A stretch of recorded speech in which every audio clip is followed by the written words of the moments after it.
Line Friday! That's right, Johnny Donovan. Walter Williams sitting on top of the EIB building, substituting for Rush Limbaugh. And we're going to have a heck of a day today. We have Eric, he's my engineer, and Marie is on the telephone there. There are a whole lot of stories. I don't know. I don't know what is happening to our country. Every time I look at television or read the news, I just feel like an alien in my own country. But then again, I'm kind of old, and I'm 63 years old, and so I won't be around long. I'll be dead soon. So it's really your problem, you young people. Anyway, I was looking at the newspaper today, USA Today, and it says, the headline, Reno, meaning the head of the United States Justice Department, pitches tougher gun control laws. I knew that these people were going to say it soon as we had the shooting in Los Angeles. I knew they were going to say we need more gun control laws. Well, I hate to break news to you, but a gun cannot kill anybody. It is an inanimate object.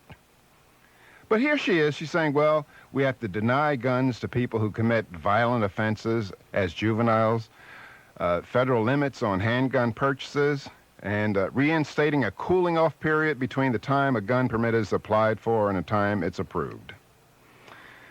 Well, you might, this Atlanta thing, when it first came out, this Atlanta killing, it was a very tragic affair, but the fellow, he killed people with a hammer. And I'm wondering whether Janet Reno is going to call for a cooling-off period before when you buy hammers. I don't know where this is getting to. But you know, one point, a lot of people will think that the framers gave us the Second Amendment for the purposes of duck hunting and deer hunting and a little clay pigeon shooting over the weekend. But that is not why the framers gave us the Second Amendment. They gave us the Second Amendment so that American citizens, they explicitly said this, people like George Mason and Madison, George Washington, they explicitly said things like, the American people need to be armed to protect themselves against government. Now, what government? The United States government, the Congress of the United States, because our framers of the Constitution, they recognize that government is the enemy of mankind. Most often it's the enemy of mankind. Matter of fact, it's a very interesting book that I was reading by a professor at University of Hawaii. I can't think of his name right off. But anyway, he said that this century has been the most brutal century in the history of mankind. He said that 50 million souls have been killed in war. But that's just a pittance. 170 million people have been killed by their own government. And the leaders of this terror were Russia and China.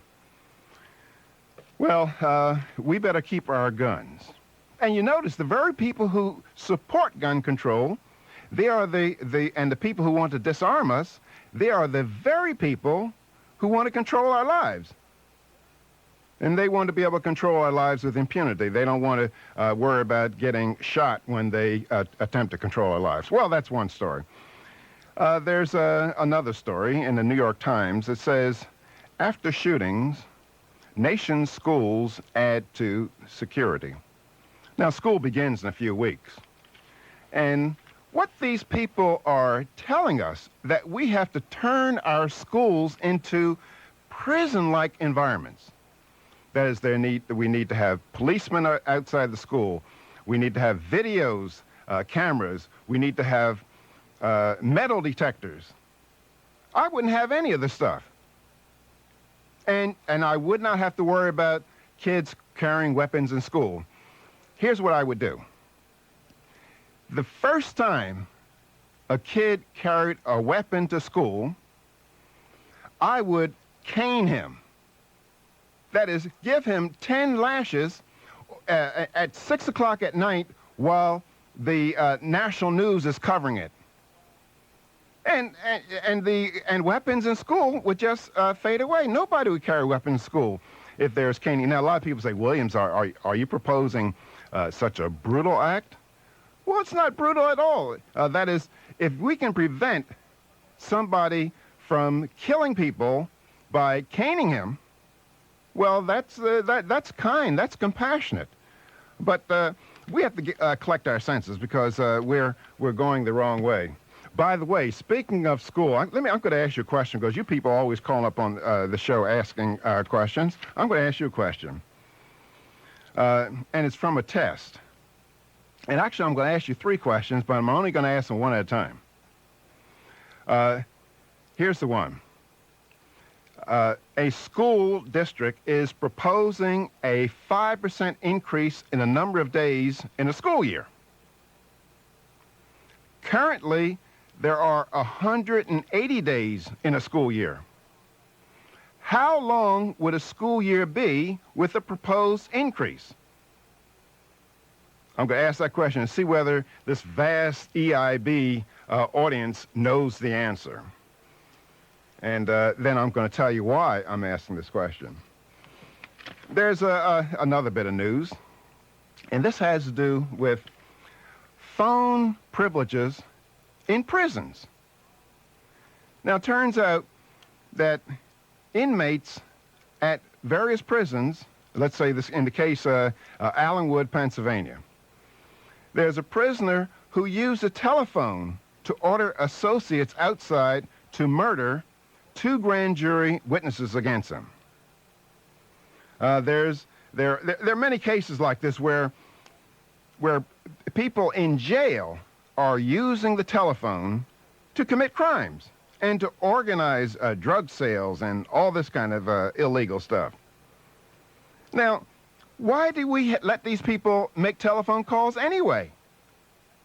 I mean, when I was looking at, who's that, what's that movie Steve McQueen was in? It's Papillon. On Devil's Island. I didn't see any telephones. And the prisoners were well behaved. I do not understand the thinking in our country. Well, that's another story that we can talk about. There's very interesting, this is very important. And this is in the New York Times. It says, China trades warnings with the U.S. over Taiwan. That is, the Taiwanese president said that Taiwan should be treated with equal status as China, and China says no. Taiwan is a renegade, runaway country, and China has designs on Taiwan, and so I would expect that with a very, very weak administration, that China might attack Taiwan. And what should we do? What should we do, folks? Now, Taiwan has been a long-time friend of the United States, and China has been a long-time enemy. But who does the State Department choose sides with? It chooses sides with China. Now, I'm asking you, if China attacks Taiwan, what should we do? Are American interests threatened? Should we bomb them? Should we send troops? I worry about sending troops because what we've done with our military, we have feminized our military. And I don't know whether these guys can fight like they used to. They have all kinds of standards in the military so as to accommodate women. Matter of fact, I was reading, I think it was in Newsweek or The Time, down at Quantico. They have an obstacle course, and they used to call it obstacle course. Now they call them confidence courses. But anyway, there was a barrier there, you know, where you have to climb over. And this guy said he saw a footstool. So that people have difficulty getting over the barrier, they just stand on the footstool. Now I'm wondering whether our adversary in battles are going to supply footstools for our soldiers to jump over, to get over a barrier. They have women doing all kinds of things like driving a truck or driving a tank. Well, maybe a woman can drive a tank or a 5-ton truck. But when it comes to changing the tire, does she have enough strength to do it? I'm having some trouble today. Marie says, of course she can. Can women change tank traps when the tank treads when they're blown off by bombs? I doubt that. I doubt whether they have enough upper body strength. Now, look. Now, folks, don't anybody call up here and say, well, Williams, you're against women. No. Some of my best friends have been women. I do not have anything against women whatsoever. I love the darlings. Anyway, that's another. And then later, after we come back from the break, I'm going to talk about hate crimes. Because I think that the way that the nation looks at hate crimes needs a little bit of improvement. But we're going to come back with your calls after these few words, and you can reach us by calling 800-282-2882. We're back. Walter Williams sitting in for the vacationing Rush Limbaugh, and you can be on with us by calling 800-282-2882. Let me point something else out to you people. I now know you're going to some of you might get offended by this. But I think a big problem in our country is that half of the American people are just plain dumb. Now you say, well, oh, come on, Walter, come on now. Now you've gone too far. But let me give you my evidence. The Fox News Opinion Dynamics last month conducted an opinion survey. Now, here was the question, and I quote, "Some people say the government has plenty of money of its own and it should be spent on programs. Other people say that the government has no money except that which it takes from citizens in taxes. Which do you believe?" Now, 39% of the respondents said that government has no money except what it takes from taxpayers. 11% said that they didn't know. Now, get this now. 50% of the American people said that government has a plenty of money of its own. Now, that has to be stupid. I mean, you can't put it another way. I try to be nice, but you can't put it another way. Here you have 50% of American people think that the government is Santa Claus or the Tooth Fairy. And this points out, you begin to have some insights once you recognize this, the kind of stupidity that goes across the land. I believe it's a result of the education establishment. Because, people are saying, or the Democrats are saying, Americans don't want a tax cut. We need to save Social Security. Well, it turns out that 40% of American households don't pay any federal tax anyway. But if you believe that the government is Santa Claus, well, why not spend for everything? That is, anybody talking about cutting spending is just plain mean because the government has plenty of money of its own. And that's just incredible. By the way, so many households not paying federal taxes is really disturbing in the following sense. Matter of fact, during the 80s, when the Reagan administration, when they bragged, they said, look, we have removed poor people from the tax rolls. I disagree with that. Because when you have people not paying taxes, they become a natural spending constituency. Because if you're not paying taxes, well, what do you care about spending? And anybody who talks about cutting spending is just a mean person. However, when I read this poll, that 50% of American people think that government has plenty of money of its own, I said, well, there's not much hope for the country. But this is, I don't know whether we want to call it ignorance or stupidity. Now, I don't like to, maybe it's just ignorance. And that's the optimistic thing if it's ignorance, because ignorance is curable.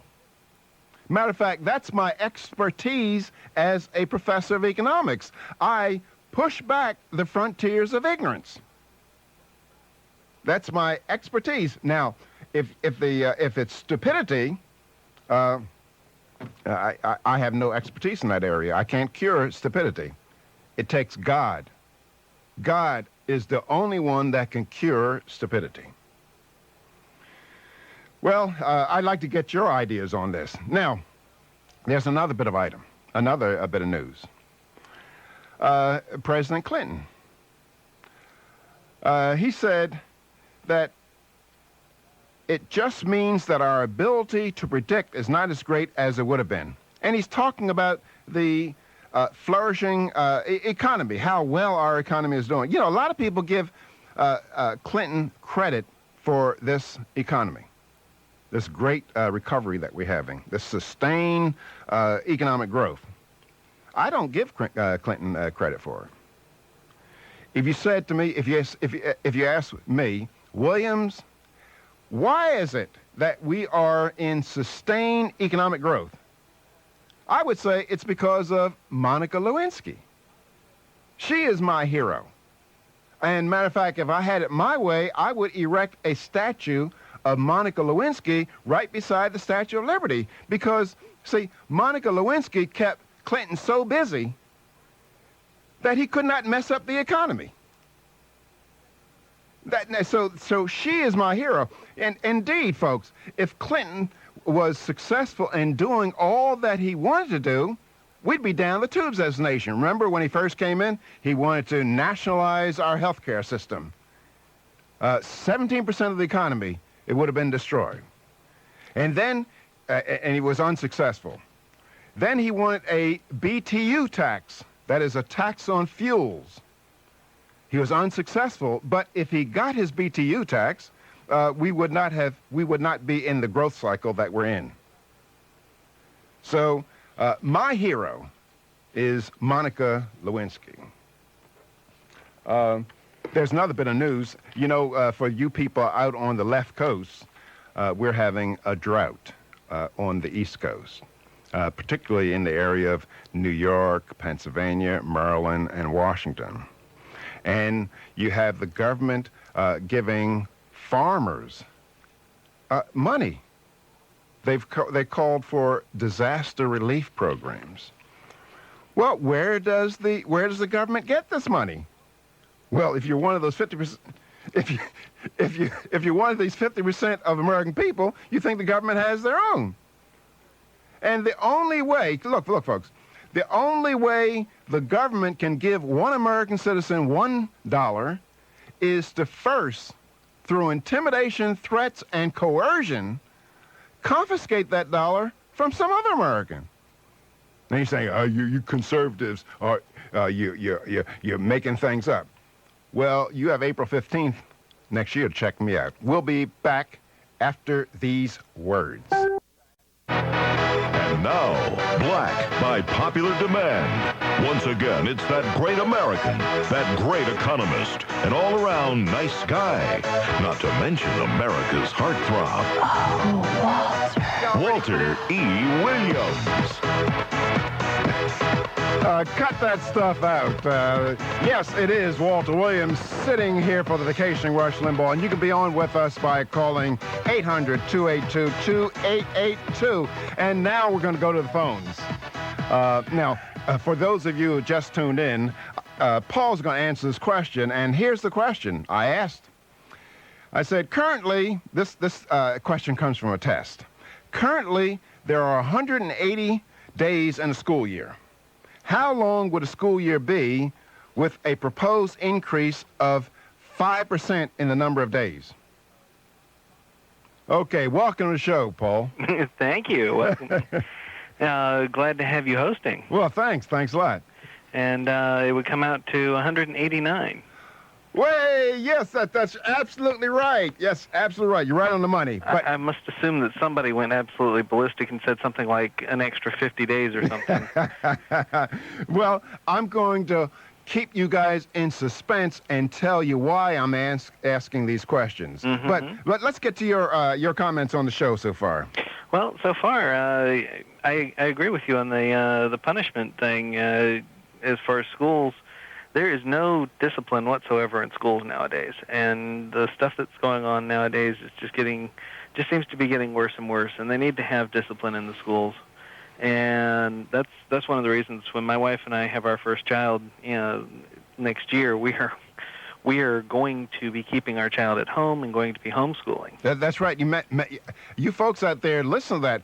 There's 1.5 million children that are homeschooled because many parents don't like the quality of education and they fear for the safety of their children. Yeah. And look, a number of these problems that we have with schools is a direct result of our listening to liberals. But strangely enough, it's gotten worse. It's gotten considerably worse since November of '92. No, it was on the downward spiral, well before then. But see, I think that President Clinton, he does not provide much moral leadership. Any. And we can't tell our kids, I want you to grow up to be like the president. Now, while I was on hold, I was hearing some ads that I assume are being played locally there in the EIB studio on the local station there, but there was one that you had about education that was just perfect. The dumbing down of students. Oh yeah, right, absolutely. That would be a great one to hear again on throughout the entire broadcast. Well, we will consider it's new age educators. Yeah. Yeah, right. Well, thanks a lot, Paul, for calling in. Let's go to... Have fun. Okay. Let's go to Alan. Alan from Sedalia, Missouri. It's a pleasure to talk to you. Hi, Alan. I came in just a few minutes ago on your show, and I just heard you say something about in order for the government to give anybody a dollar, they have to take a dollar from someone else. Yeah, but through intimidation, threats, and coercion. Well, sure. But one thing, you being a professor of economics, you probably are better able to answer this question than me. I think in order to give somebody a dollar, the government probably has to take about $1.75 from someone else, because they've got to be able to, pay these guys to sit on their butts writing checks and, pay for their overhead and whatever. I mean, they don't take a dollar in one hand and hand it to someone else in another hand. Well, that might be true, but the point I was making that... Well, sure. I mean, they actually have to take more from you. Yeah. That's what I'm saying. It's ridiculous, know.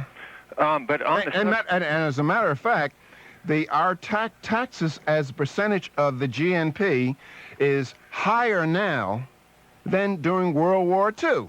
Yeah. And I believe it's the highest in our history.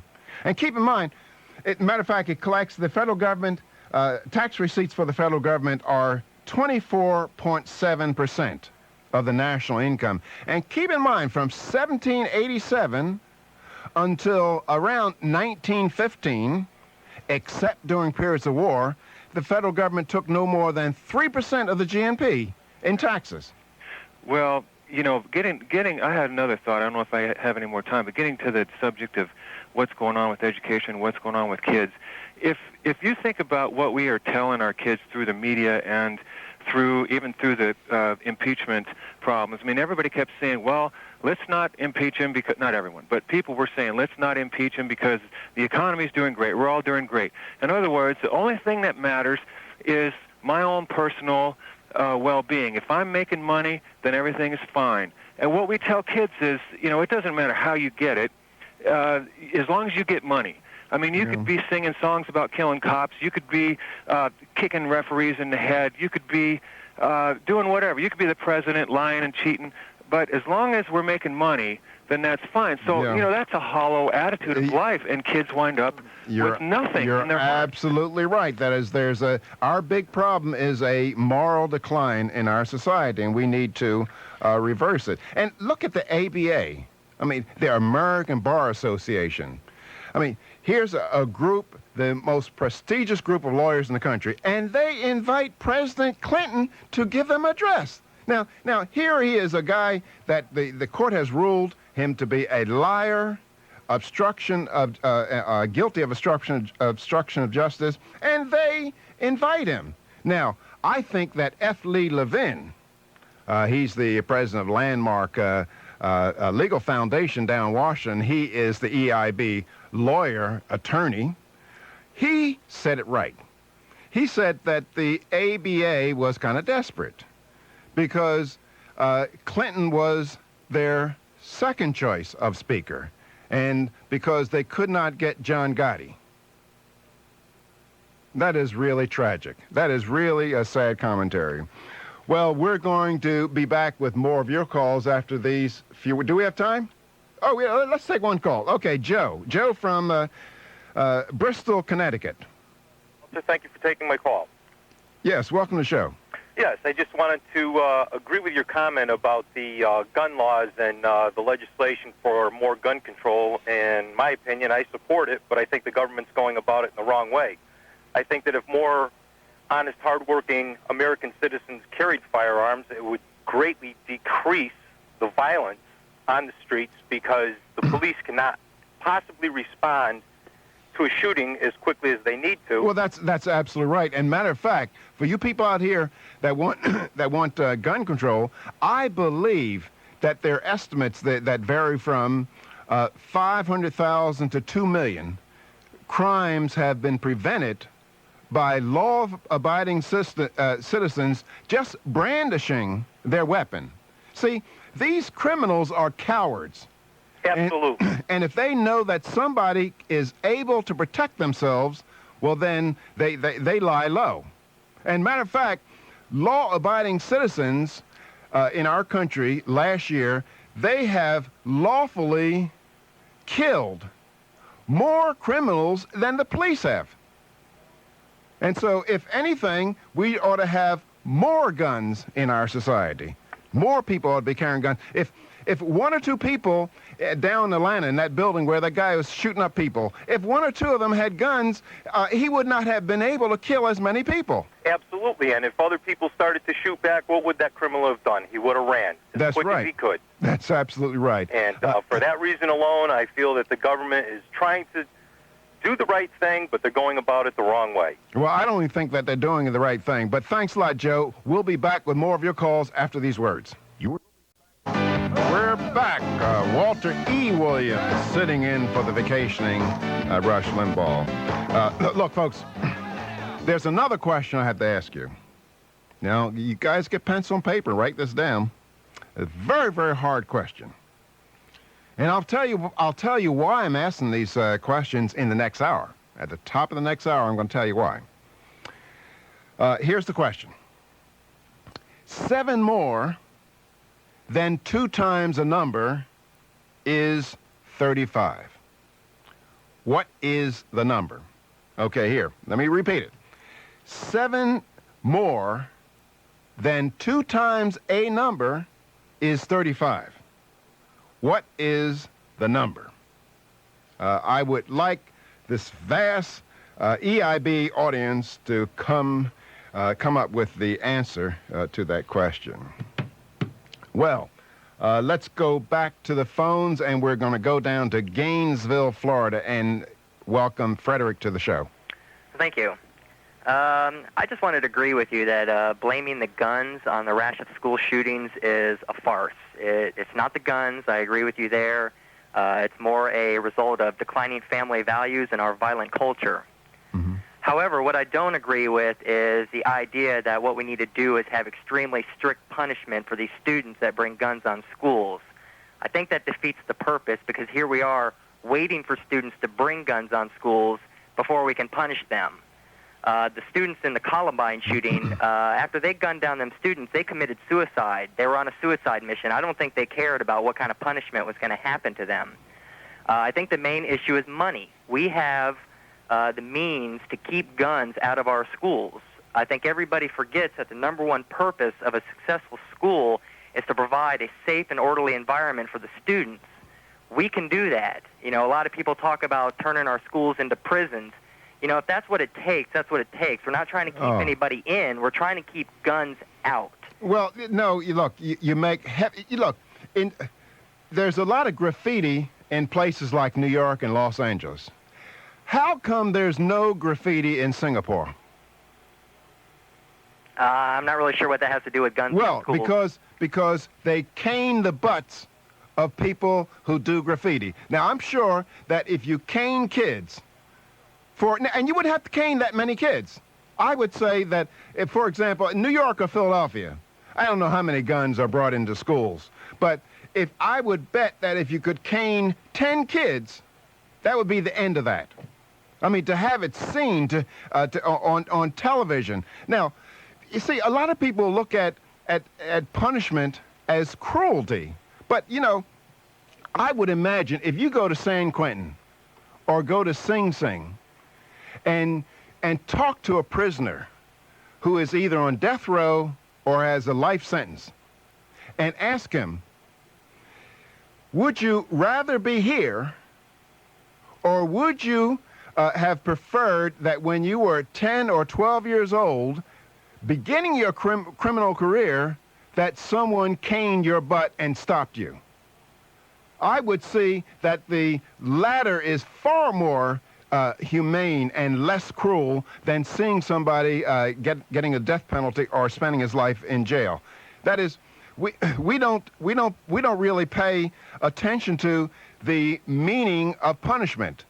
The meaning of punishment is not only to punish the person, to get even with the person who committed a crime, but to deter others from committing crimes and behaving that way. So we just have, you know, my God, you know, I've had, I mean, how many of you people out there have tasted soap? Yes, all three hands went up. Kit and Marie and Eric, they all tasted soap. I've tasted, now I know they had not tasted Fells and Napta, because we didn't have the nice soap when I was coming up. But if you were cursing, a teacher says, wash your mouth out with soap. But nowadays, a teacher washing a kid's mouth out with soap would be jailed. Now, it didn't harm me. Maybe I know some of you people out there saying, well, that's what's wrong with you, Williams. Somebody put soap in your mouth. But discipline of the old days, it worked. That is, we want to call discipline brutal and mean and uncivilized. But however, when we whipped kids' butts back in the old days, kids were far more civilized.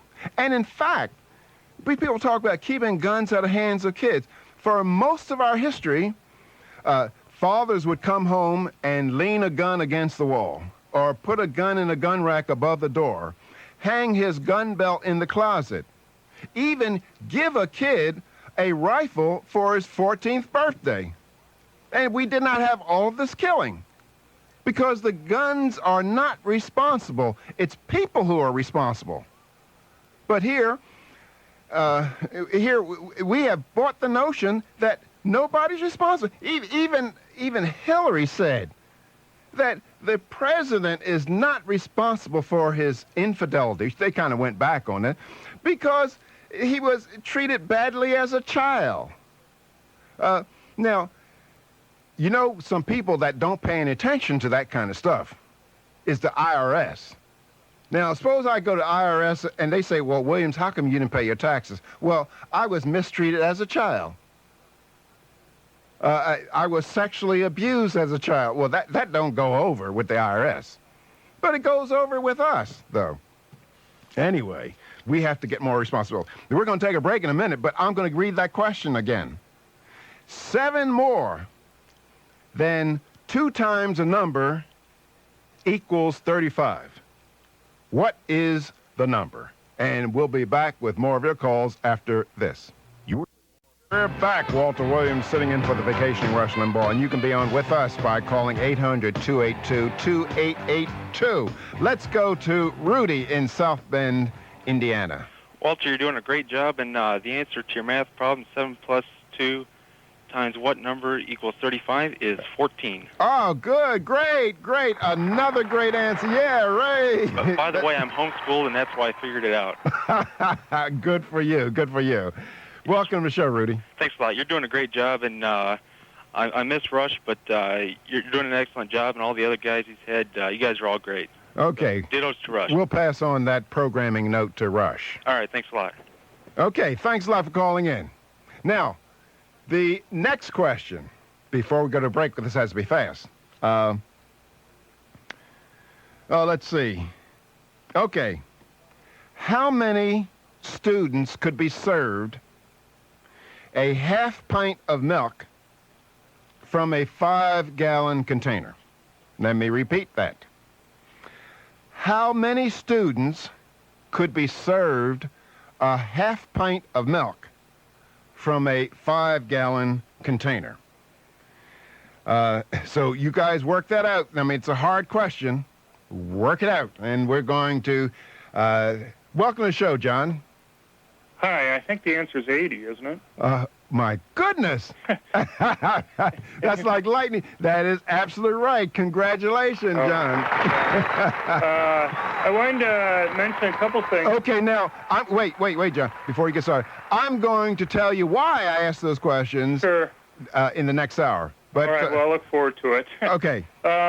Two things. One is the LA Times today is reporting that this attacker in the nursery school shooting had gone to 3 Jewish facilities before he went to this 4th one there. And the reason why he skipped the first 3 was because he saw guards or other people that he thought might give them a problem. I mean, I think that's probably the strongest argument to make for why people should be able to protect themselves. There's research out there that indicates that when states pass right-to-carry laws, there's an 84% drop in the rate at which multiple victim public shootings occur. Oh, absolutely right, and also the rape has gone down in states where they have right to carry. Robberies have gone down, and I think, see, again, John, you're pointing out something very important. These people are cowards, right? And they need to know that there's an equalizer out there. Yeah. The other point I was going to make is that it's only been since 1995, the end of 95, that we've had this federal law banning guns within 1,000 feet of a school. John, we're up against the clock, and we have to go. We'll be back. You've heard him before, selling his fellow Americans on the moral superiority of liberty and limited government. He's the chairman of the economics department at George Mason University. And today, he's chairing excellence in broadcasting. And here he is, Walter E. Williams. Live from New York, it's Open Line Friday.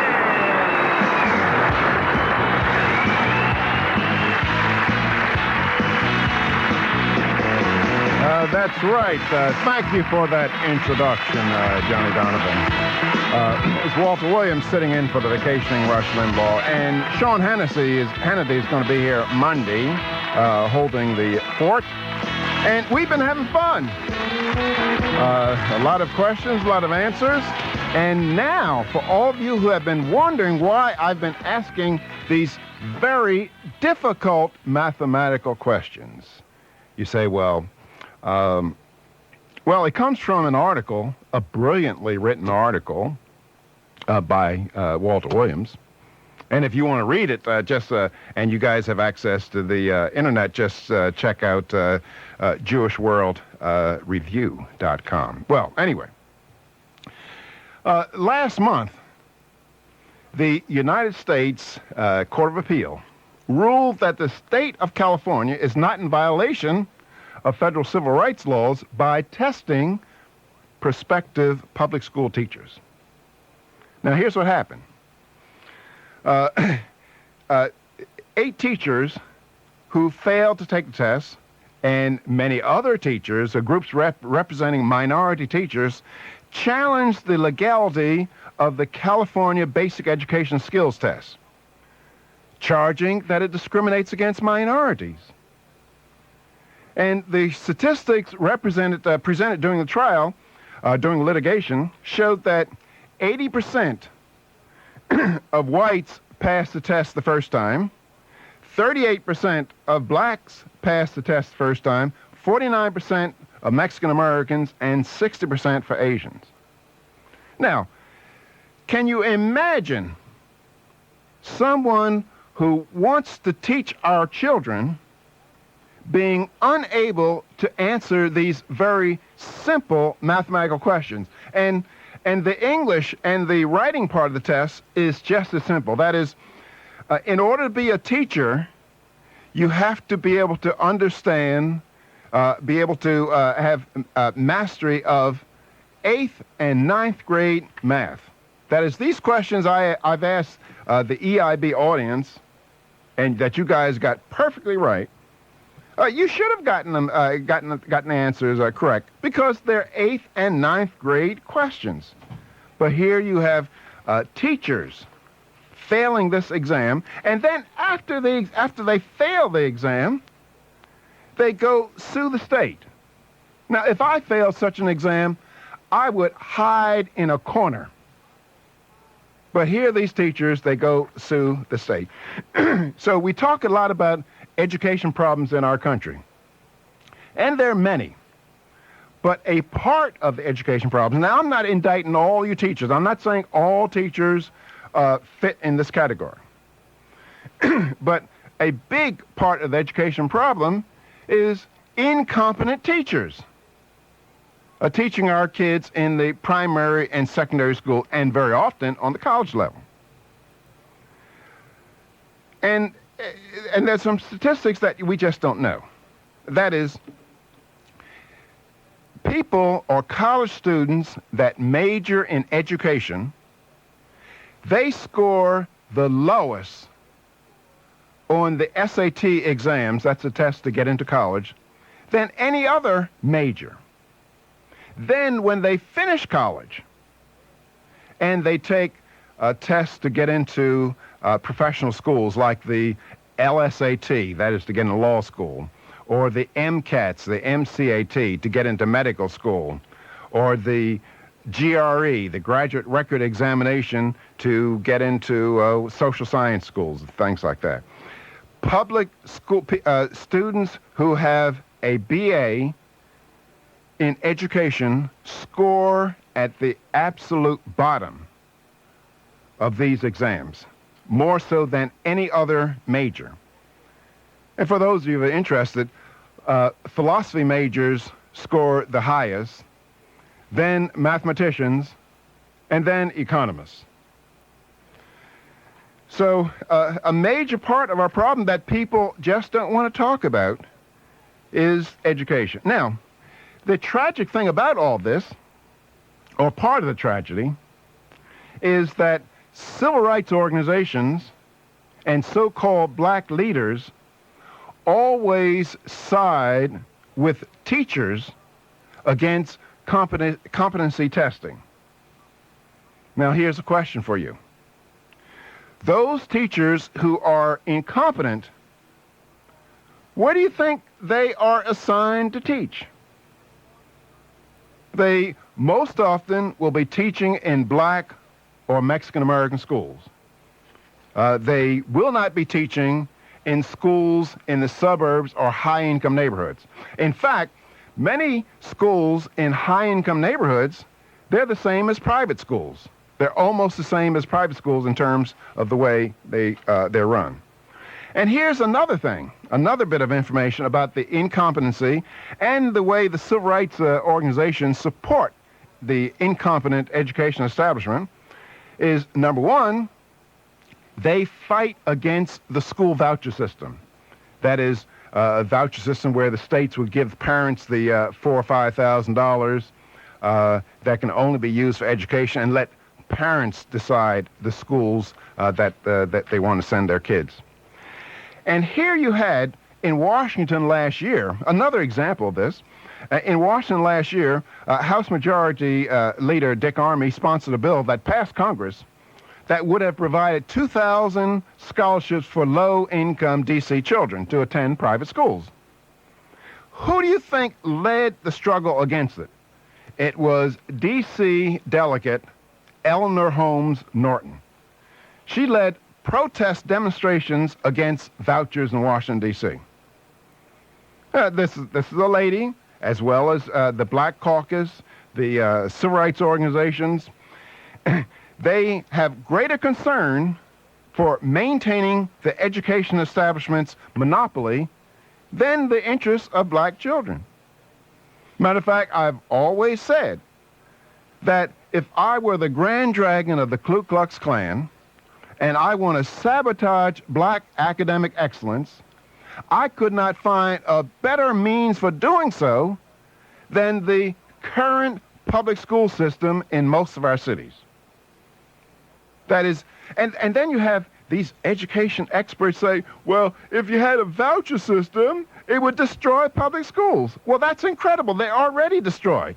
There is no downside risk to having a voucher or a tuition tax credit system. There is absolutely none, because you can't get any worse than the public school system. So one of the things that we Americans have to do, we have to improve the quality of teachers. And matter of fact, you just might ask your, when you take, this, I don't know whether you want to do this, but when you take your kid to school, just ask the teacher one of the questions that I just asked you here. Just say, ask the teacher, 7 more than 2 times the number is 35. What is the number? And the teacher ought to go, bam, just like that. Just like our caller.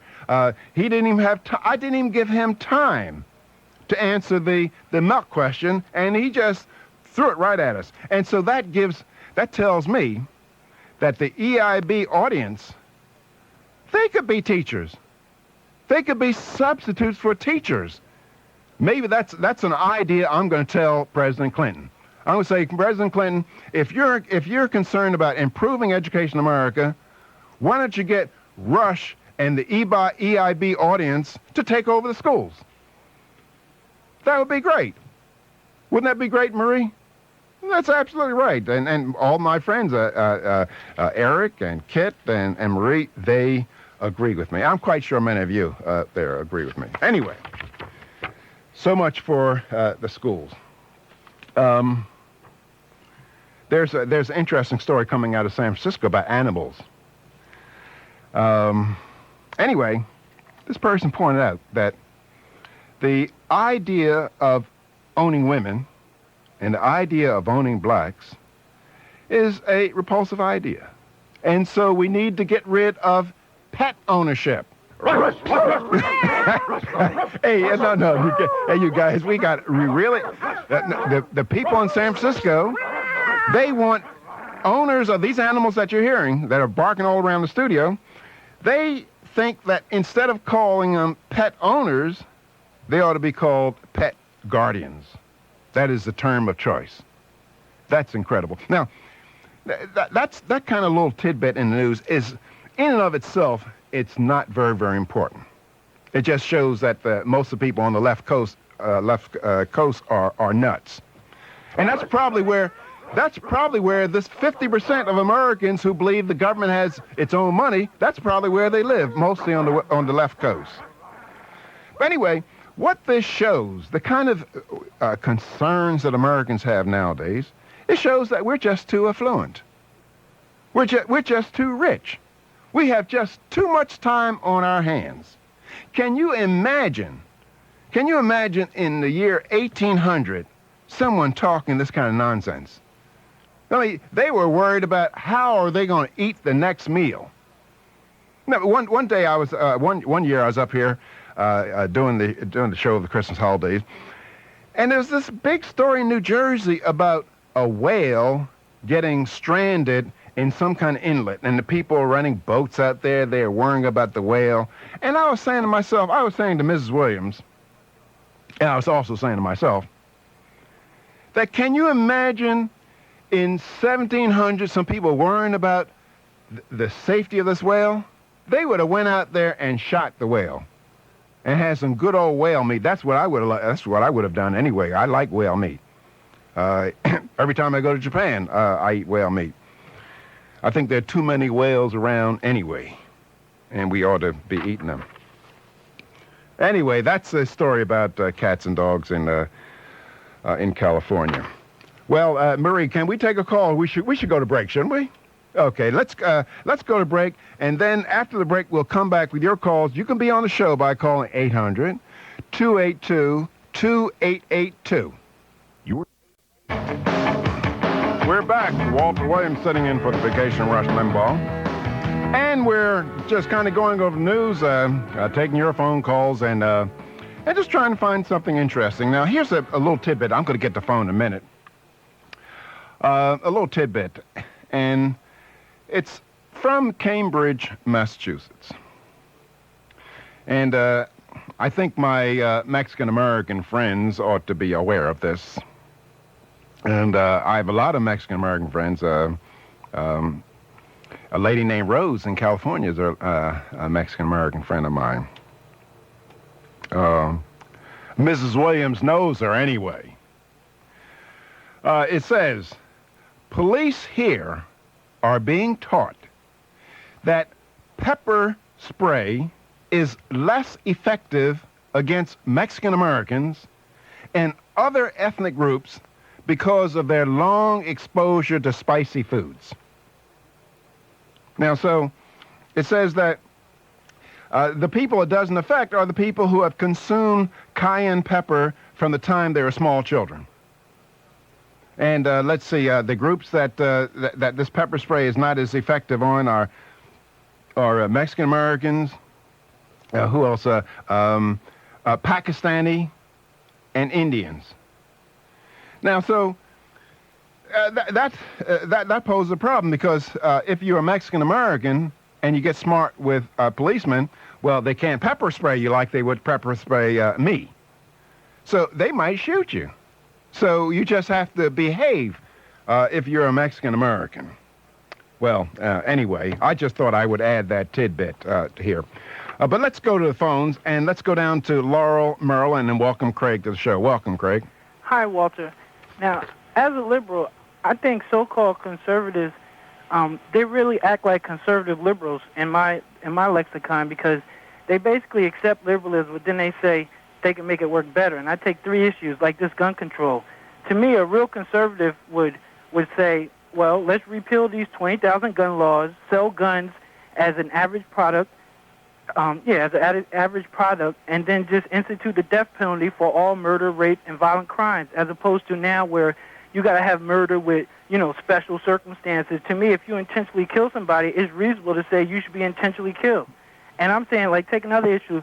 A real conservative they wouldn't propose personal savings accounts for Social Security. They say we're going to give the American people a tax cut and let them be responsible for their own retirement. Well, yeah, 100%. right. Right. That's my attitude is that you take care of your retirement and I take care of mine. But I'm saying, you can't find one conservative that'll say that on TV that we're going to give people a tax cut and you're 100% responsible. I heard you say it one time, and I agree with you.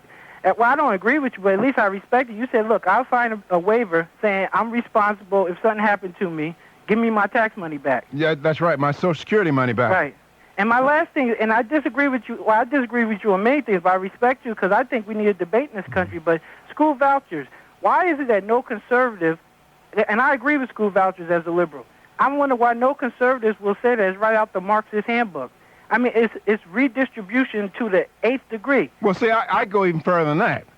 I say that I, Walter Williams, I am responsible for educating my kid, and you are responsible for educating your kid, and we ought to get rid of publicly financed education. Right. To me, that's what I would like to see. What you just said is a conservative position.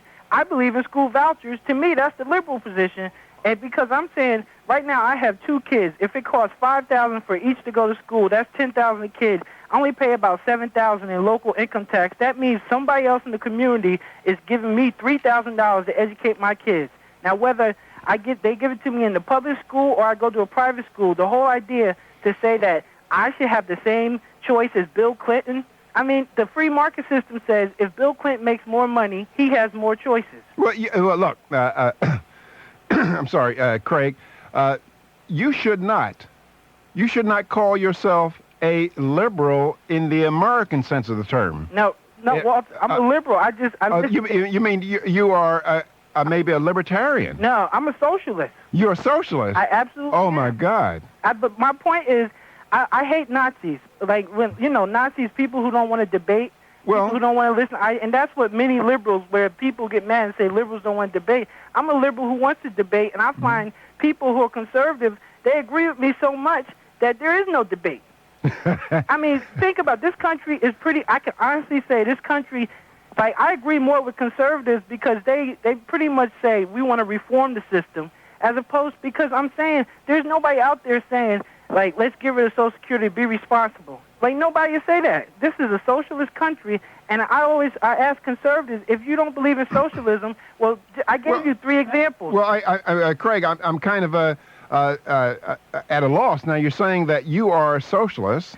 Right. But you want to get rid of Social Security. No, I give you an example. I believe that people cannot be responsible enough to save. But I realize there's a debate where you might say, I am responsible enough to save. So I feel that somebody should be able to sign away and say, I will not take any state money for Social Security. But for everybody else who feels that the government needs to take their money for a program, it should be possible. Well, I have even gone further than that.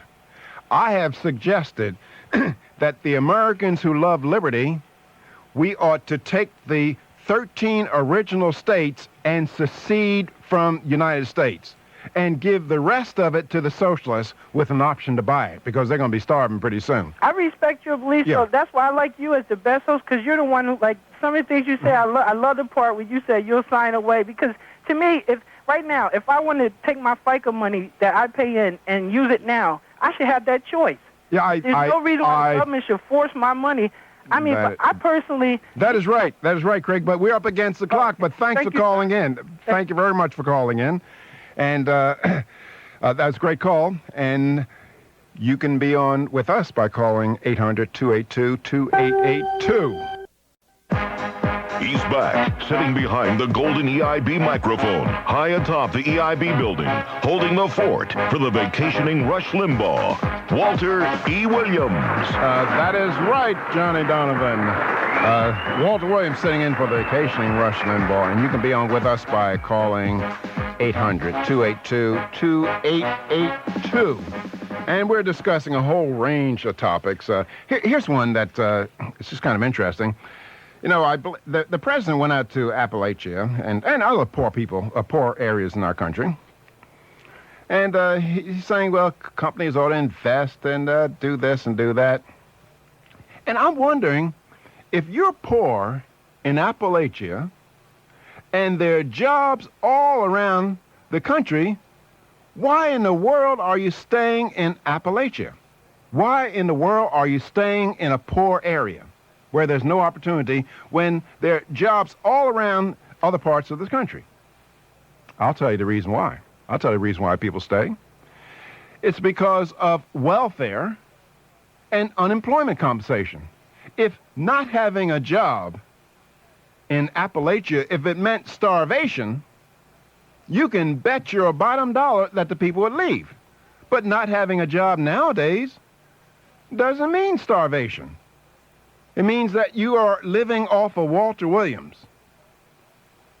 A lot of people live off of me. Matter of fact, according to my 1040 form, I not only buy my share of the missiles, I have 4 or 5 families living off me. And they don't even send me a Father's Day card. Sure, I wish they would. Some of my dependents. Anyway, I thought I would throw that out. That's a little tidbit in the news today, called the Appalachian Summit. Let's go to Walter. And is that Suffield, Connecticut? Yeah. Well, welcome to the show. Well, hi, Walter. When I started listening to Rush, he was always very optimistic about the American people, and I just wanted to know why you're so pessimistic. And I also... Well, no, wait. I'm not pessimistic. Well, you said the American people are stupid. It's the stupidity. Well, anybody who believes that there's a tooth fairy or a Santa Claus in Washington, what do they qualify for? Okay, well, I agree with you, but I just want to know where that infinite optimism went or when it occurred. It seems like maybe a couple of years ago, Rush stopped talking about how the American people were smarter than this. Well, wait a minute. Now, I think that I believe that's why I go for the voucher system or the tuition tax credit as a way of addressing our school problem. Because I believe that people acting independently of government can do a far better job. Well, right down the road from me in Hartford, they tried the voucher system, Hartford, Connecticut, and I think they got bamboozled. We had a 5-year contract, and they got run out of town by the unions, but that's another story. Walter, I got a question about that you offered for the people, too. And I think it was the percentage on the tea that they dumped in Boston Harbor. Was that you that brought that up? No. Okay. I don't think so. I don't know. Because I'm getting old. I'm 63 years old, and when you get old, the mine is the first thing to go. I do believe it was you. And the second is worse. For everybody else is, what is the percentage on the tea that the King of England imposed on us when they dumped our? It was a very small percent. That's right. Very, very small percent. It was 1/2%, and that sparked the American Revolution. That's right. People forget about that. That made us so mad. That 1/2%, and I thought you gave me that tidbit. And the average American works from January 1st until May 8th to pay federal, state, and local taxes. That's right. And right. And as Kit said, they don't want a tax cut. Well, I know a whole lot of people don't want a tax cut because they're not paying any taxes. That's right. Well, thanks a lot for calling in, and let's go to Jeff in Canyon County. Welcome to the show. Dr. Williams. Concerning the intelligence of the American people, isn't it nearly half of the American people are below average? That's just a medical question. But what I called you about is the economy and Mr. Greenspan. I believe someone needs to tell him that he's holding on to the reins too tight, because what we're seeing happening here in Southern California is a lot of panic over this next supposed increase in the interest rate. I'm on a construction job right now where the developer has come in and removed footings, removed the form boards for the footings, removed the copper piping, and is going to grade over where he was going to build 10 houses.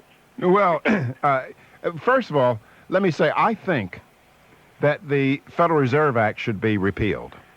Absolutely. But I would say that as a person in charge of running the Federal Reserve, I think that Alan Greenspan has done the best job in my memory of doing it. That is, we don't have the kind of inflation that we've had, for a very, very long time. And well, I agree with that, but I think he looks at the figures when they come in, and I think what he's not seeing is what is happening currently. Well, it's a difficult job at best. Absolutely. And what I would do, I would replace the Federal Reserve, as my colleague Milton Friedman always points out. I'm ad-libbing a little bit, but I would replace the Federal Reserve with a Pentium computer to regulate the money supply.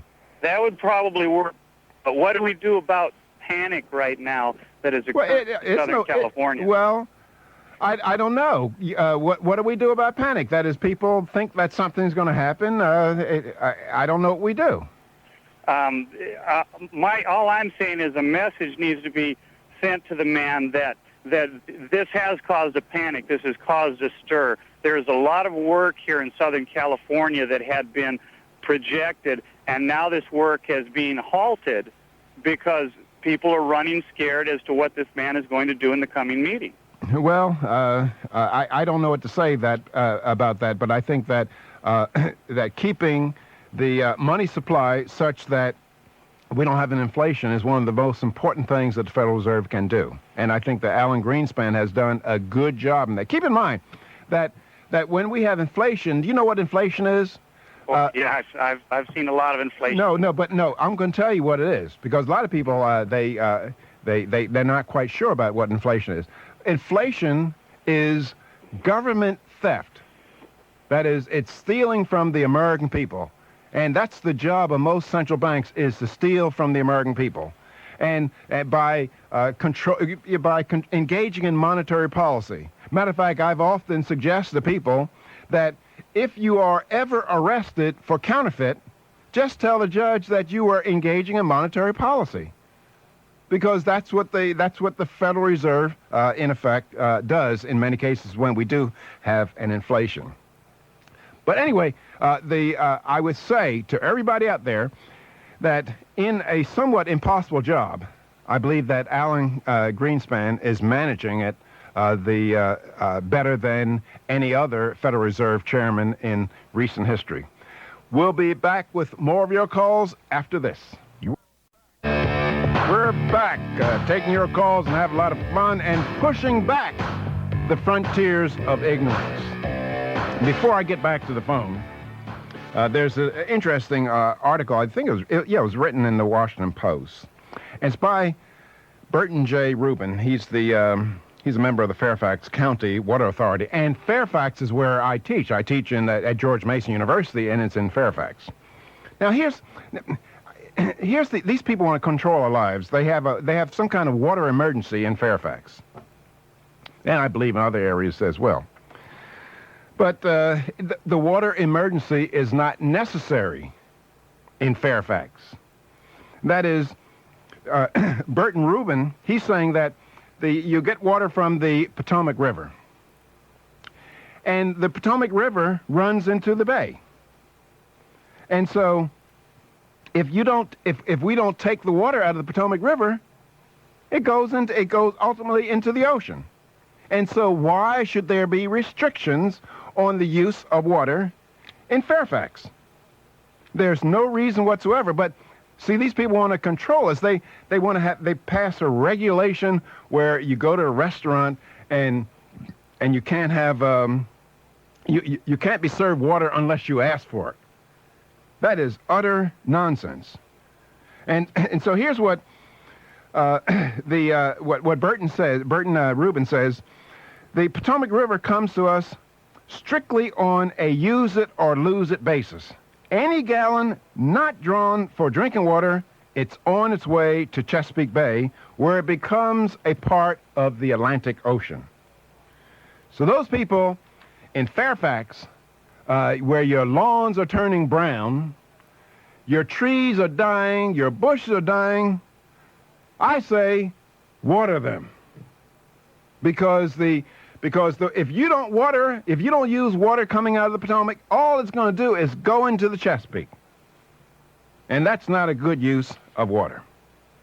But see, these people like to make us afraid. You know, when I go out to California, they still have they have all these kind of water restrictions. And you know, when I go out to California, they have these faucets that only give you a little bit of water. What I do, I never take a bath in where I live on the East Coast. I always get in the shower.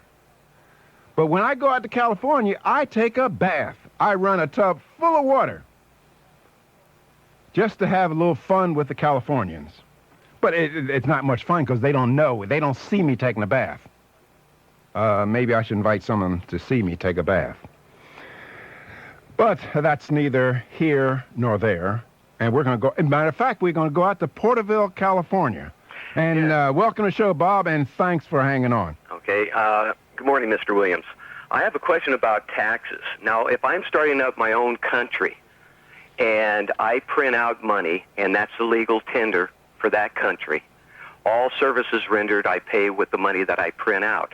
But before that $1 it wears out, I get $2,000 to $3,000 in taxes in return. So how is our country losing any money? No, who said? I'm not quite sure what you're talking about now in terms of losing any money. Okay, I'm saying that I am saying I believe I said, if you're referring to this point, I said the only way the government can give one person $1 is to take it from somebody else. No, I realize that, but this is just hypothetical. And all I'm saying is, if I'm the government and I have $1 and I have somebody build a house with that $1 for me, or the capital, when that dollar goes out into circulation, I get $2,000 to $3,000 in return back to me before that dollar bill wears out. So how could I lose any money? I would have to shovel out a lot of money from my capital to Well, make more room for money. and so that you're bringing that up to say what? I'm just trying to get at your question. Well, I'm just saying, how can our country be losing money? Well, who said we're losing money? Well, we have a deficit, correct? yeah, we have a deficit, and all that means is that the outgo is greater than the ingo. I don't see how that... And matter of fact, we still have a deficit. That is, all those people in Washington telling you about a surplus, it's smoke and mirrors. They're playing with the bookkeeping. They're using the Social Security funds, and they're using the highway transportation funds into what they call a unified budget. So we indeed have we still have a deficit, or fairly close to deficit. The surplus is not as big, not as large as they say it is. Let's go to Baton Rouge, Louisiana. John, welcome to the show. And by the way, I have a congratulation for the people in Louisiana because they passed Amendment 1 last year. And Amendment 1 says the federal government has to respect the sovereignty of the state of Louisiana. Welcome to the show, John. How you doing, Mr. Williams? Okay. I'm so glad that Rush finally has somebody on his show who can successfully articulate the American people's feelings concerning this incestuous, mongoloidal educational beast system we have in this country, this great, optimistic country. Well, you're critical of the education system, right? Oh, look, it doesn't get much worse than what we got going down here in Louisiana. Mm-hmm. And what I'd like to get your comment on is our governor, in effect, attempting to become the new superintendent of education with his legislature becoming the new school board by passing a law saying that students must say yes, sir, and no, sir in the classroom. Well, we said yes, sir, and no, sir, and yes, ma'am, and no, ma'am, back when I was going to school in the 40s, and there wasn't any law. Right. Well, the teachers' unions and all the educational people are up in arms in disagreement. Well, see, here's the problem. Look, ridiculous. Look, here's the problem. Here's the issue. That is, we only have this issue because we have government schools. That is, if we had private schools, then if you want your kid to go to a school where they mandate you're saying yes, sir, or no, sir, and reading the Bible in the morning, well, you could send your kid to that kind of school. And if I wanted my kid to go to school where you just say yeah or no Bible reading, I could send my kid to that kind of school, and you and I could be friends. We could play tennis instead of fighting one another. I mean, imagine this scenario. Suppose there was the government production of automobiles, and they said, look, we're either going to have Cadillacs or Volvos. Now, that would cause a lot of conflict.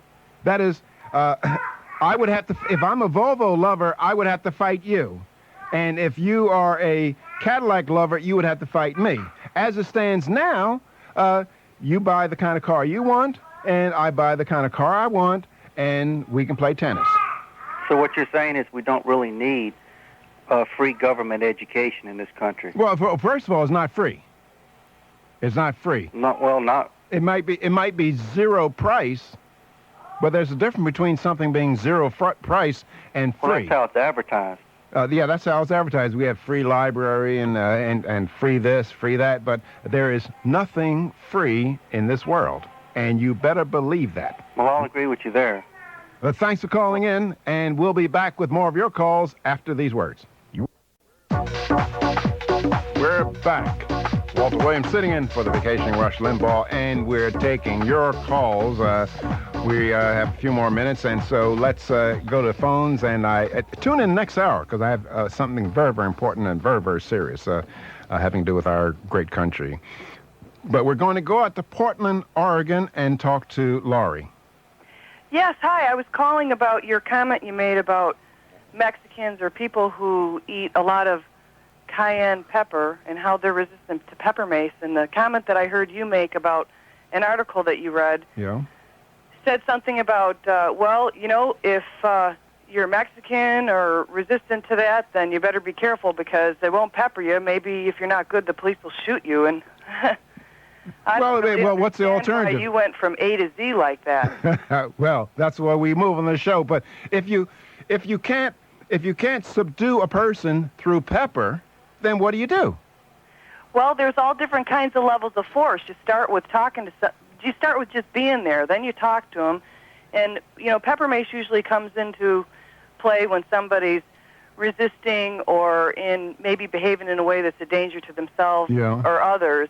And then if that doesn't work, well, I've seen police use pepper. People don't like police batons, but that's another tool. There's physical force. Well, maybe I should have said, well, if you're a Mexican, that you might face a baton and then maybe shooting.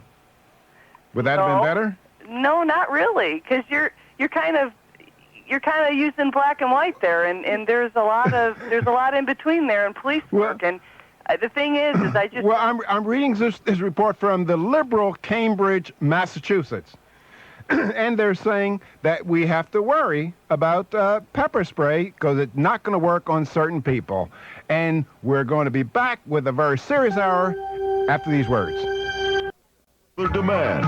Once again, it's that great American, that great economist, an all-around nice guy.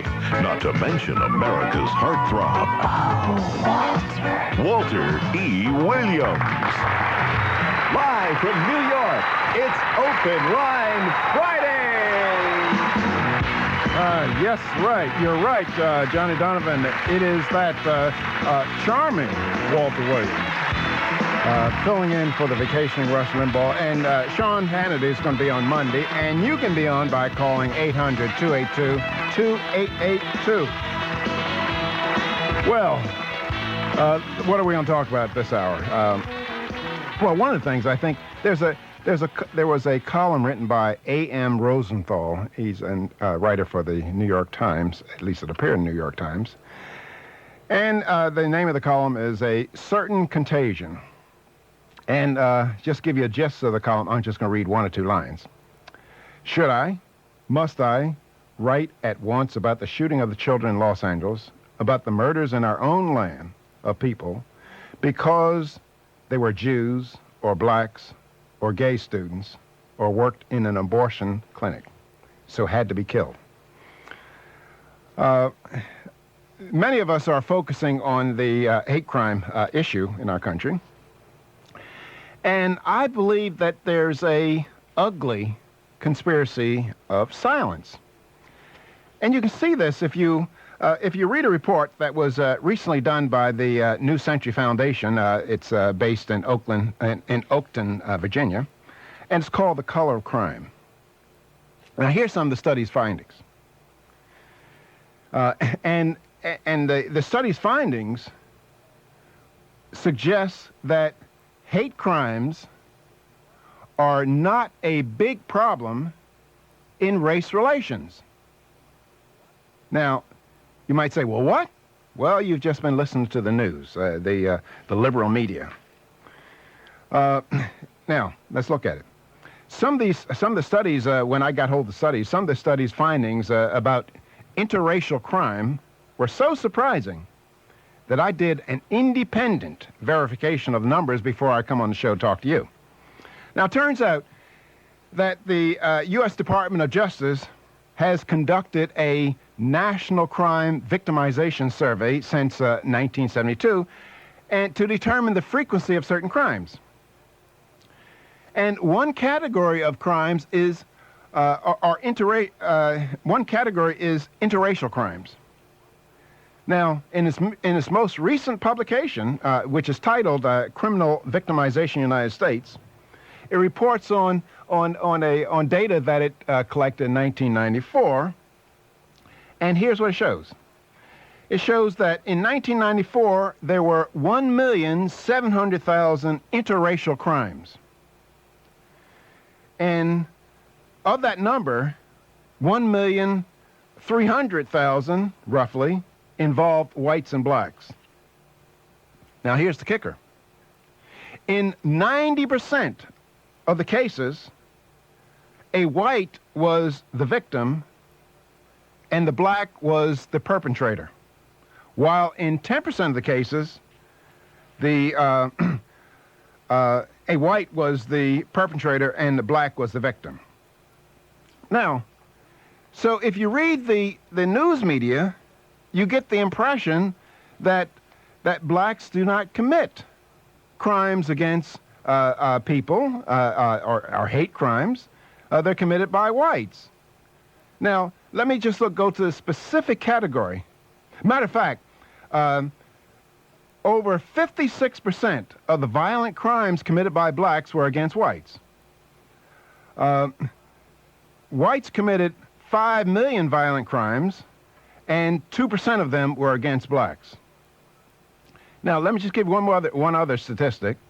In 1997, there were 2,336 whites charged with anti-black crimes, so-called hate crimes, and 718 blacks charged with anti-white crimes, so-called hate crimes.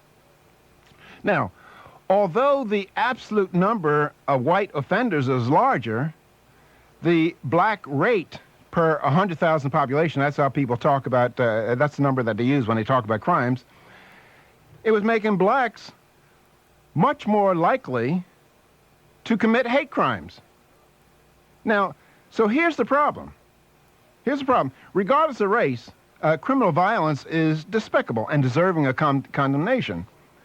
But much more destructive to an orderly society are the official and unofficial attempts to mislead and conceal Americans about interracial crimes. And a lot of people say to me, well, look, Walter, here's what you're doing, pointing all this out.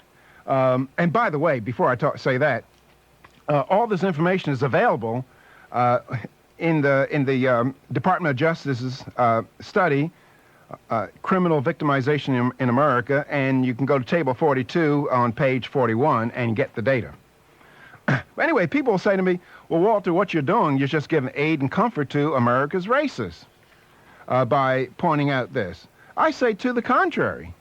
I say that the best way, that you take a racist white, and if he wants to recruit other whites, a very, very effective way for him to do so is say, look, hate crimes don't make any difference unless there's a white against a black. But if a black murders a white, rapes a white woman, nothing is said. That's a very, very important, effective recruitment tool for disaffected whites. So we have to be honest about the nature of crime in America. Now, interracial crime has other devastating effects on racial relations in our country. That is, whites are apprehensive of blacks. That is, you walk down the street, and I've encountered it, where a person's in a car, and you hear the doors lock. Well, I think whites, given these numbers, they may be justifiably apprehensive of blacks. And blacks are offended by being the subjects of that apprehension. Whites are less willing to live in black neighborhoods. Now, for the unthinking among us, including people in the White House, these and other responses to racial disparities in crime translate into simple racism. But, ladies and gentlemen, we have to be more honest about these problems that we have in our country. And that is black people, as well as white people, as well as Mexicans, in every ethnic group, I might say, they're individuals that commit despicable acts solely on the basis of race. And so the many things that we're doing in our country, now let me go back on, I'll talk about that later, but keep in mind, folks, that multi-ethnic societies are inherently unstable. And the way that we Americans have been handling matters of race just contributes to that instability. I mean, on college campuses, you have special programs for blacks. I think there's some college in California where there's a special English class or a math class, and the teacher in that class says only minority students are allowed to enroll for that class. Or let's say at Penn State University at one time, I don't know whether they do it, they continue. At one time, if a black student got a C+ or higher grade point average, he would get $500 or $1,000. Now, imagine that there's a white kid who comes from Appalachia. His father's a drunken coal miner, and he's never seen a black before. And he comes to Penn State, and he sees that black kids are getting preferential treatment, things like this. Well, you can turn that guy, you can make a racist out of him, where he otherwise would not be a racist. And colleges lead in some of these despicable acts, such as having quota systems, having preferential treatment, and many things like this. And so I would think that decent Americans, they come in all colors. Most of us are decent. We should not tolerate the kind of racial gerrymandering that is going on in our country. We should not tolerate the preferences going on in our country. And the only reason that these things go on is because Americans tolerate it. That is, if we say we're not going to send our kids to a school that uses quotas in admissions, just plain refuse to, then I would believe that we would get rid of quotas in admission.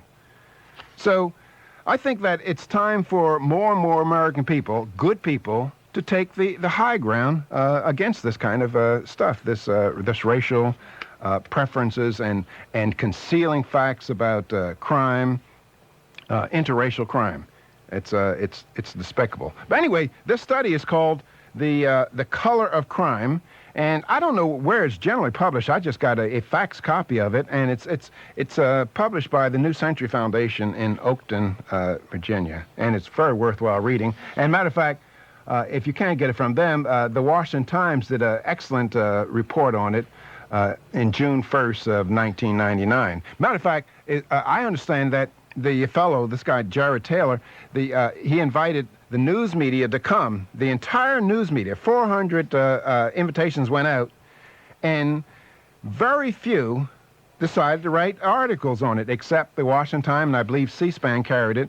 And one editor told the guy, he says that, I would like to write a story about it, but I don't think, no, I'm sorry, one reporter said, I would like to write a story about this study, but I don't think I can get it past my editor. Now that is despicable. We'll be back with your calls after these words. We're back. Walter Williams sitting in for the vacationing Rush Limbaugh, and so let's go on and let's go to the calls. Corona, California, welcome to the show, Chris. Greetings from the Bogus News Network, Dr. Williams. Okay. You are one of my favorites, along with Thomas Sowell. Oh, thank you. I have a question/proposition here. Wondering about the incompetencies of schools and the teachers. Do you think that there's a possibility that the kids who are growing up today in the public schools would have a case against their schools? Take them to court, claiming that they had no idea that smoking was bad for them because they couldn't read the label on the packet. Well, we're bringing all kinds of lawsuits. Why not have that one? The mayor of Philadelphia, I mean, it's really, these are hyena-type lawsuits. He wants to sue tobacco companies for fires caused by cigarette smoking. People want to sue gun manufacturers for all the crime in our cities. Right. So why not sue? Why not kids be able to sue public schools for fraudulent education? Why not? Right. You think about it, the schools have an obligation to at least teach the kids how to read those few words that are on the warning label, considering that tobacco is the most dangerous substance known to man. That's right. Absolutely right. I think that, matter of fact, speaking of labels, I was, last year, I bought some varnish to varnish some furniture for Mrs. Williams. And I read the instructions on the can. And it said, do not take internally. Now I'm imagining as I was reading it, who is so dumb that they would drink varnish? And then I said, a person so dumb that would drink varnish, he probably could not read either. I mean, ludicrous warning signs. That you know the little screen that you put in your window of your car to kind of keep the sun out so the car is not as hot.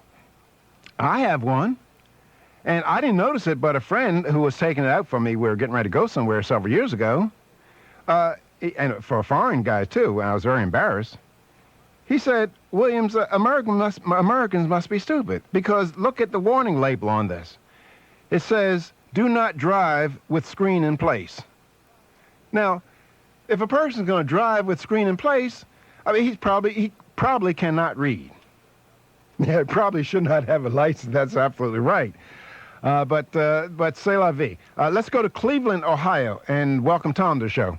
Yeah, hi, Walter. Hi. I wanted to call and basically state that you have some, as far as the gun issue, you have some uninformed people, which far outweigh the gun people and anti-gun people. They seem to be on either side of the fence, but the media seems to be on the side of the anti-guns, in my eyes, anyway. You have so much discussion, and a lot of times it's brought up, well, you know, cars should be illegal, you know, because people get hurt with them and everything, but everybody wants a car, so nobody's going to say, yeah, let's get rid of cars. But I don't think it's fair that the media gang up on the guns as much as they seem to be. Well, the media are, for the most part, leftists. Okay. And it's leftists who want to control our lives.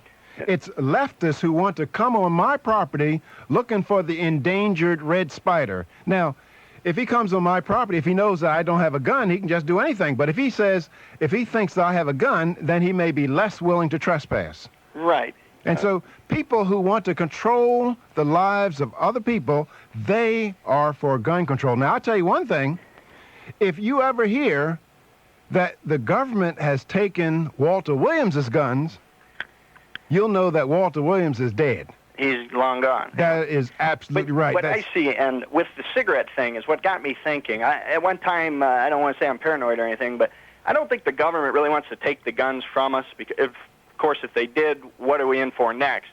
But after I seen the cigarette lawsuits and everything, I'm thinking, are they maybe after a small minority of people that own guns? Are they after license fees, permit fees? They after money here? I don't think so. I don't think so. It's a money thing? No, I don't think so. That is, look, the purpose of the Second Amendment, the First Amendment has to do with speech and religion and so forth and so on. But the Second Amendment, which is perhaps the second most important amendment to the United States Constitution, is to guard our precious right of self-defense. And people who want to take away our property rights, people who want to violate our rights, they're not interested in seeing people armed. And moreover, you have these people who call for gun control. Do they think that if they write a law, this law and that law, that guns are going to disappear? I understand that there's something like 200 and maybe 50 million guns in the United States. Right. Now they write a law. Do they think that the guns are going to disappear? No, and if they never will. And the only people who the law would affect are law-abiding people. Criminals don't have any regard for the law. Right. And if you look at the case in Columbine, you look at the case in Atlanta, you look at the case in Los Angeles, we have many laws on the books already, and those people who killed, who murdered, they were in violation of all the laws in the books having to do with guns. I think that in the Columbine case, several lawyers have said that those kids, they violated either 19 or 21 different gun laws. And were never caught. And so if you have one more or two more, what is it going to do? Right. And so About 2 weeks ago. It's wishful thinking. It's wishful thinking. On the same station you're on now in Cleveland, there was a sports show. Okay, you got to hurry up. I'm up against the clock. He had a guy call in who was a police officer who had an officer friend that went through, not accidentally, but he went through a neighborhood where he was getting carjacked. And one guy jumped in the car, and he kind of chuckled while he shot the guy and left him right in the car and drove to the police station. He kind of like, ha-ha, he got to defend himself. But what about me that was maybe there innocently? That is right. Look, we're up against the clock. Thanks for calling in, and we're going to be back with more of your calls. You can contact us at 800-282-2882. You've heard him before, selling his fellow Americans on the moral superiority of liberty and limited government. He's the chairman of the economics department at George Mason University. And today, he's chairing excellence in broadcasting. And here he is, Walter E. Williams. Thank you, Johnny Donovan. Walter Williams sitting in for Vacation Rush. And we're taking your call. There's a little tidbit for those of you who supported the war in Kosovo. There's a report that said Burundi, that's in Africa, accused the Tutsi-dominated army of slaughtering 147 civilians in revenge for what the Hutus did. And in fact, it's an estimated 200,000 people have been killed in Burundi since October 1993. Is that a job for NATO? And should we send our troops over there to do some social welfare, as they're doing in Kosovo? Anyway, think about that. Whether the United States should be 911 for the world, I think not. But let's go out to Chicago to talk to Dennis. Welcome to the show. Good afternoon, Dr. Williams. Hi. A remark that you had made earlier talking about unemployment being similar to welfare. Could you explain how or why? Well, I said equivalent. Wait a minute. I didn't say it's equivalent. I said that people are not leaving Appalachia because I said if staying in Appalachia meant starvation, they would leave. But they're not leaving because of welfare and unemployment compensation. Well, I don't feel that unemployment compensation is welfare. That's the remark that prompted me to call you. I did not say it was welfare. I said unemployment and, you see the and? Mm-hmm. And unemployment compensation and welfare. Okay? Now, but however, unemployment can be considered welfare in the following sense. That is, if a person, a number of people have done the following. They work at a job for 6 months, they get laid off, then they get on welfare, on unemployment compensation. They go back, they get called back. It's a seasonal employment. They get called back, and they work for another 6 months, 4 months, and then spend the rest of the time on unemployment compensation. But anyway, thanks for calling in. I think that is clarified. Let's go out to Dayton, Ohio, and talk to Mark. Megadittos, Walter. Hi. Hey, I want to change the vein here a little real quick. Last night I was on the internet and got this news thing of some bald eagles out in Colorado that were electrocuted, and the government or a judge fined the electric company $100,000 for the death of these birds. What happened? Did the bald eagle step on a line, or? Yeah, evidently where it is a desert area that they're running these their wires, and 17 birds, some eagles and other kind, land on the perches. Use the wire, the poles as perches, and inadvertently land on the electric wire. Yeah. And die, and out of their own stupidity, because they're just birds. They don't know any better. Mm-hmm. And so now and it's a small cooperative electric company. Yeah. Well, that's par for the course. There's a fellow in Montana who was fined for shooting a grizzly bear who was attacking him. And so you find all kinds of stuff like this whereby, animals are more important than individuals.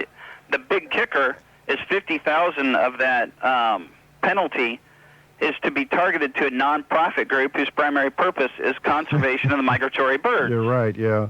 So, I mean... Well, we're running out of bald eagles. Matter of fact, I was 35 years old before I saw my first bald eagle. And I was looking at the critter in the cage. Yeah. And I was asking myself, could I have gone another 35 years without seeing him? And I concluded yes. But different people have different values. But I think that if you're really concerned with extinction of various species, you should privatize them. That is, let somebody own them. Yeah. But it might be pretty difficult privatizing a bald eagle. I'm not quite sure. Well, this comes too on the heels. I've heard that the actual bald eagle population is up as well. So they're edging off the endangered species list. Yeah, I would hope so. So we stop having these nuts going around worrying about the bald eagle. Let's take another call. John from Fairfax, Virginia, my place where I work. And the same school where my son went. Oh, I see it. Good. Anyhow, I'd like to make a small suggestion to change the Republican bill on the tax cut.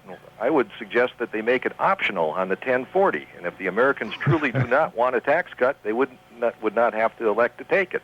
And I'd make one further recommendation, that they add a line for those who feel they're undertaxed, that they could pay 2 or 3 times what that bottom line is. And then everybody would be, as Milton Friedman would say, free to choose. That is absolutely right. And matter of fact, see, a lot of people want to do good. But see, as Milton Friedman also said, he said that he would like to have an amendment added to our Constitution. That is, everybody had the right to do good, but at his own expense. See, most of the time when people want to do good, they want to take somebody else's money. And that's why the president does not want a tax cut. He wants to have the money to spend more on school, to reduce class size and all this kind of nonsense in the name of improving education. But he's arguing that the people don't want the tax cut. Yeah, I know. And this way they get the vote. Well, look, if you're not paying taxes, well, why would you be for a tax cut? I mean, 40% of American households, and those of you who want to find out about it, you can just check with the Heritage Foundation, a guy named Dan Mitchell. He does a lot of work in this area. But 40% of American households are not paying taxes. Now, why should they be for a tax cut? Well, they're paying it every time they buy a hamburger or a car. Yeah. They don't I'm talking about federal taxes. Right. Yeah. So anyhow, but it might make the package a little bit more easily right. to sell. That's right. If you want to give the government more money, you're free to do so. Roger. I believe you don't even have to have it on your tax form. That is, you people out there think that the government should have more money. You just mail it in. That's all you have to do. Thanks a lot for calling in. Let's now go to Jeff in Kearney, Nebraska. Welcome to the show, Jeff. Professor, it's a pleasure and an honor to speak with you this afternoon. Well, thank you. Now, I'd like to get your take on the Second Amendment, and I haven't read the Bill of Rights recently, but it seems to me that the Second Amendment was pretty much made irrelevant by the Civil War. That is, if I remember my reading of the Second Amendment, it talks about the states having a well-regulated militia so that they could rise up against the federal government. Go ahead. And so, after the Civil War, didn't that pretty much repeal the Second Amendment by force? Well, in a sense, but first, yeah, in a sense, it might have. That's debatable. But first, I'd like to correct you. That war in 1861 was not a civil war; it was a war between the states. Okay. You understand? See, a civil war. Was it a war between the states or a war between some states and the federal government? No, it was a war between the states because Massachusetts went on the side of so Pennsylvania on the side of the federal government. But see, you folks out there, see, a civil war is when there are several factions fighting to take over the government. Now, Jefferson Davis no more wanted to take over Washington than George Washington wanted to take over London. It was a war of independence. It's a war of independence for the South. But that's just a little point, Jeff. It wasn't serious, but it wasn't germane to your question. But I just wanted to correct you on the notion of civil war. We are called a war between states, and I think that and flying the Confederate battle flag is a wonderful thing. There's a lot of controversy about it, but I have the Confederate battle flag in my office because I think that it stands for independence. A lot of people will say, well, it stands for racism, but no, the South was exercising its right for self-government. We'll be back with more of your calls after this. Walter Williams holding forth at EIB, pushing back the frontiers of ignorance and bringing forth enlightenment. And we're going to now go to Syracuse, New York, and talk to Dominic. Welcome to the show. How are you, Dr. Williams? Hi. I'm a social studies teacher, but I'm still on summer vacation up here. And I wanted to ask you, because I haven't heard anybody comment on this. Well, I mean, I've heard the Democratic side of this idea, and that is how we're going to solve Social Security. And what I know is I've heard on the different Sunday morning talk shows and things like that of people throwing out, well, maybe, we can solve the Social Security problem by going into general funds. Well, that's what they've been doing. But look. Right, and I'm kind of concerned because I haven't really heard anybody get alarmed at this or to address this question about, if we're dipping into general funds. No, wait, let me go back. We're going into the earmarked funds held in Social Security because right now there's a surplus in Social Security. Well, I don't know. But it's being put into the general budget. But let me say this: that there is no solution to Social Security problem. That is, the system is going to collapse in 2030, and at the very latest, if we put all the money that Clinton's talking about putting in Social Security, you're talking about maybe 2032, 2033, something like this. And it's a Ponzi scheme that we just have to take this opportunity to just eliminate Social Security. That is, to allow people to have their own private retirement accounts. Well, I happen to agree with you, and I don't understand why we have this mentality in this country that the government should be there to continue to help us and hand out to us rather than allow us to take it into our own hands. You don't understand the politics of it. Look, the strongest voting constituency in the United States are senior citizens, what Rush calls seasoned citizens. Correct. Now, what in the world does a seasoned citizen care about what's going to happen in 2030? He's going to be, I don't give a damn about 2030. I mean, so why should he be talking about, why should he go along with anything that might even slightly bother his source of income, the fact that he's living off of young people? And so it's just the hard political reality that the strongest voting bloc in the United States is not going to be around for the music when the Social Security system collapses. So what do they care? They don't care at all. And so what we have to do, we who are concerned about the children, and if we're really concerned about the children, we would get rid of this illegitimate Ponzi scheme. You know that if a private retirement program had any characteristic of Social Security, the board of directors of that program would be thrown underneath the jail, if not shot. That is, Social Security is a Ponzi scheme. And those people, you people out there, listen, I'm going to be dead when it happens, but you people 30 years old, under 40 years old, you will not see a Social Security check. You will not see one at all. The system is going to collapse. We just can't do anything about it. Let's go to Chicago, Illinois, and talk Governor to Mike. Williams. Hi. Governor Williams, good to talk to you. I am 35, so that last comment was shocking. You forget it. Yes. You're going to pay into it. You're going to pay into it, but you can forget about it. I hope we can solve that. Maybe I'll move to Virginia, where you're going to run soon, I heard. No. Not, I wish you would. Not at all. What I called about is I live here in Chicago, and when I was young, I lived in Evanston, where the FALN terrorists were arrested. And I find it very strange because it's been on the front page of my newspaper, and I hear it, many others. They're going to get clemency? They're going to get clemency from a man who's worried about race crimes and gun crimes. Yeah.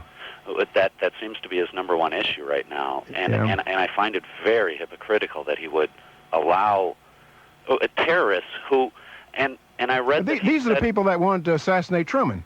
Right, and these are the people who wanted to assassinate me. I lived 3 houses away when they were caught with bombs in their vehicle, and I found it so. Well, look, can I tell you the long and short of it, just of course.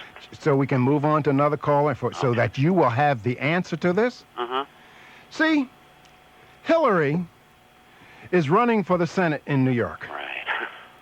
Now, New York is a city with many Puerto Ricans. Right. And so what can help her campaign than for her husband to free these people? And she can say, look, I told that Billy. I told that Billy that when he is messing around with that girl, he owed me one. And this is the one that he owes me. You better free those Puerto Ricans so I can get their vote when I go to New York. The thing I read, though, that was really alarming is that it said that he wanted, if they apologized and said that they wouldn't hurt anyone, that would be part of their early release. and he was allowing the ones who hadn't hurt or killed anyone. The thing is my neighbors had spotted these individuals getting in and out of their van and pacing out our neighborhood, and luckily the police and FBI were summoned and called to get them before they hurt me. Do you see what I'm saying? So they'd still be in jail if they had gone through with it. If our justice system hadn't caught them, then they would be in there longer. But they had every intention. Yeah. I mean, every intention. They were going to blow up Northwestern. Yeah. They found an incredible amount of explosives in the Yeah, well, look, you don't have to tell me. I think that it's a wrong move. Yeah. I think that Americans should register their distaste for it, and we ought to protest Clinton allowing these people who have been jailed for terroristic acts to come out. I think that a terrorist should stay in jail for the rest of his life, if not executed in the first place. We'll be back with more of your calls for the last segment after this. Walter Williams holding the fort, and Rush will be back the Monday after next, and Sean Hannity will be in Monday, and I will be back Friday. Let's take a few more calls. Dan, Stockton, California, welcome to the show. Hi, how you doing today? Okay. Pleasure to talk with you. As a young paying taxpayer, my one question for when our Social Security system does collapse, which I certainly believe it will long before I ever reap the benefits, what do you see the odds are of the federal government having a responsibility to those that have contributed for them to get something back? Well, you won't get anything back. You can't get blood out of a turnip. Now, here's what I would do. If I were the President of the United States, if I had the control of Congress, I would say to the American people, I would say, look, every American under age 45, forget what you have put in Social Security. You're going to lose it all and go out and get your own private retirement program. Those who are above 45, we're going to live up to our commitment. Now, why 45? Well, it turns out that if you're 45 years old and you put the same amount of money into a private retirement account that would have gone into a Social Security tax account, by age 65, you will break even with what you would have gotten in Social Security. That is, we have to get out of it. It is unsustainable. It has, I believe, Social Security liabilities are something like $12 trillion. And so if we're going to save our country, if we're going to save our people, we need to correct Social Security now. There is no other way about it. And so, but look, it's you young people's problem. It's not my problem. I'm just like the old people. I'm 63 years old. When 2030 hits, I don't know whether I'll still be alive. I might be alive. I will be. But we need to do something about it, or else there's going to be real chaos in our country. Anyway, it is the end of the show, and I will be back next Friday. Rush will be back Monday after next, and Sean will be here Monday, and we've been having a lot of fun, and stay tuned and come in tomorrow.